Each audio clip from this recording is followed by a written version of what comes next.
Hello বন্ধুরা, তো দেখো আমরা রেডি হয়ে বেরিয়ে পড়েছি।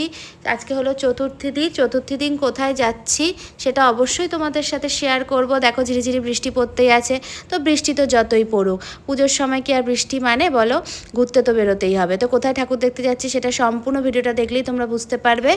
আশা করি ভিডিওটার সাথে তোমরা থেকো আর সম্পূর্ণ ভিডিওটা দেখো আমরা কোথায় কোথায় ঠাকুর দেখতে গেলাম আর কোথায় ঘুরলাম।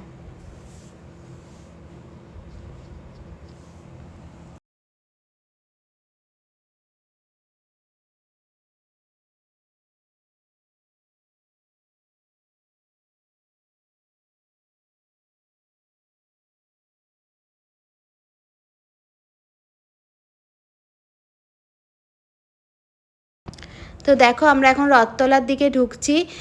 রথতলায় ঠাকুরটা খুব বড় করে হয়, প্যান্ডেলটাও খুব সুন্দর হয়। তো দেখো লাইটিংটা কত সুন্দর করে সাজানো হয়েছে, অনেকটা লাইটিং দিয়ে সাজানো হয়েছে পুরো প্যান্ডেল পর্যন্ত। আর ভিড়ও বেশ ভালোই ছিল। এখন একটু রাস্তাটা ফাঁকা লাগছে ঠিকই, কিন্তু প্যান্ডেলের যখন কাছাকাছি যাব অনেকটাই ভিড় ছিল। তো দেখো সেটাই তোমাদের সাথে শেয়ার করব। চারিদিকে দেখো কত লাইটিং দিয়ে সাজানো হয়েছে, বেশ ভালো লাগছিল দেখতে। আর লাইটিংগুলো খুব সুন্দর করেছিল, আর প্যান্ডেলটাও তো ভীষণই সুন্দর করেছিল, সেটাও তোমাদের সাথে শেয়ার করব। তো যতই বৃষ্টি হোক আর যতই ভিড় হোক, পুজোর সময় তো আর এগুলো কোনো বাধা হয়ে দাঁড়ায় না, পুজোর সময় তো ঘুরতেই হবে। তো আমরাও এরকমভাবে ভিড় ঠেলে বৃষ্টিটা না মেনে আমরাও ঘুরতে বেরিয়ে পড়েছি। তো দেখো আমরা প্যান্ডেলের প্রায় কাছাকাছি চলেই এসেছি। প্যান্ডেলটাও তোমাদের সাথে শেয়ার করব, দেখতে থাকো। কিন্তু লাইটিংগুলো আমার সবথেকে বেশি ভালো লেগেছে। লাইটিংগুলো তো খুব সুন্দর করে সাজানো হয়েছে, খুবই ভালো লাগছিল দেখতে। তো দেখো প্যান্ডেলের চূড়া দেখা যাচ্ছে, প্রায় প্যান্ডেলের কাছাকাছি চলেই এসেছি আমরা। তো দেখো এটা হলো রথতলার প্যান্ডেল, কতটা সুন্দর করেছে, কত ভালো লাগছিল প্যান্ডেলটা দেখতে। এটা একটা মন্দির বানিয়েছে, কত সুন্দর লাগছিল প্যান্ডেলটা।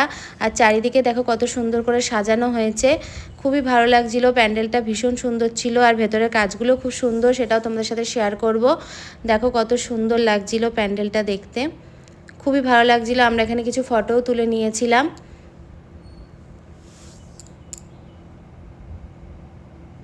এবার দেখো প্যান্ডেলের ভেতরটা তোমাদের সাথে শেয়ার করব। ভেতরের কাজগুলো দেখো কতটাই সুন্দর করেছে, পুরোটা তোমাদের সাথে শেয়ার করব, দেখতে থাকো তোমরা ভিডিওটা পুরোটা।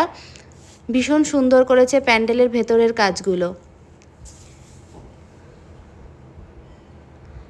দেখো কতটা সুন্দর লাগছে ভেতরের কাজটা। আর ঠাকুরের মূর্তিটাও তো ভীষণই সুন্দর হয়েছে। এই দেখো ভেতরের কাজটা দেখো, ঝাড়বাতির জায়গাটা কতটা সুন্দর করেছে কাজটা, দারুণ।